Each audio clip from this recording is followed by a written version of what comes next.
కొండా సురేఖ దంపతులు ఏదన్నా పని చేశారని దాని వెనకాల ఏదో పర్పస్ ఉంటుంది. జగన్‌ని ఆ రోజున సపోర్ట్ చేసి తెలంగాణలో వివాదం సృష్టించినప్పుడు తెలంగాణ ఉద్యమకారులుగా అధినాయకత్వం దృష్టికి పోవడం అన్నటువంటిది. అలా సక్సెస్ అయ్యారు. కాంగ్రెస్ పార్టీలో సెట్ అయ్యారు. ఆ తర్వాత బీఆర్ఎస్సా, కాంగ్రెస్సా ఇట్లా దేంట్లోకి వెళ్ళినా సరే ఒక ఎత్తుగడ వేస్తారు. ఈ మధ్యన వాళ్ళ బిడ్డకి ఎమ్మెల్యే టికెట్ కావాలనుకుంటున్నారు. ఇప్పుడు కొండా సురేఖకి, వాళ్ళ ఆయనకి, ఆళ్ళ బిడ్డకి 3 టికెట్లయితే ఇవ్వరు గదా! కాబట్టి ఇప్పుడు కాంట్రవర్సీస్ కొత్తయి. ఇప్పుడు నిన్నగాక మొన్న యాదాద్రికి సంబంధించినటువంటి బోర్డు ఏసింది రేవంత్. దాని మీద నోరు మెదపలేదు.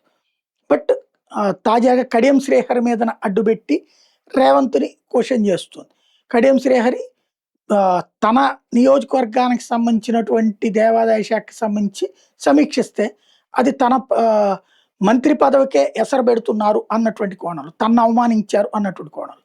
ఈయన ఎస్సీ, ఆవిడ బీసీ. అనవసరమైనటువంటి రాజకీయం. దానివల్ల ప్రయోజనం ఏమీ లేదు. రేవంత్‌ని డైరెక్ట్‌గా టార్గెట్ చేస్తే ఇబ్బందవుద్దని ఈ కొత్త గేమ్ నడుపుతున్నారు.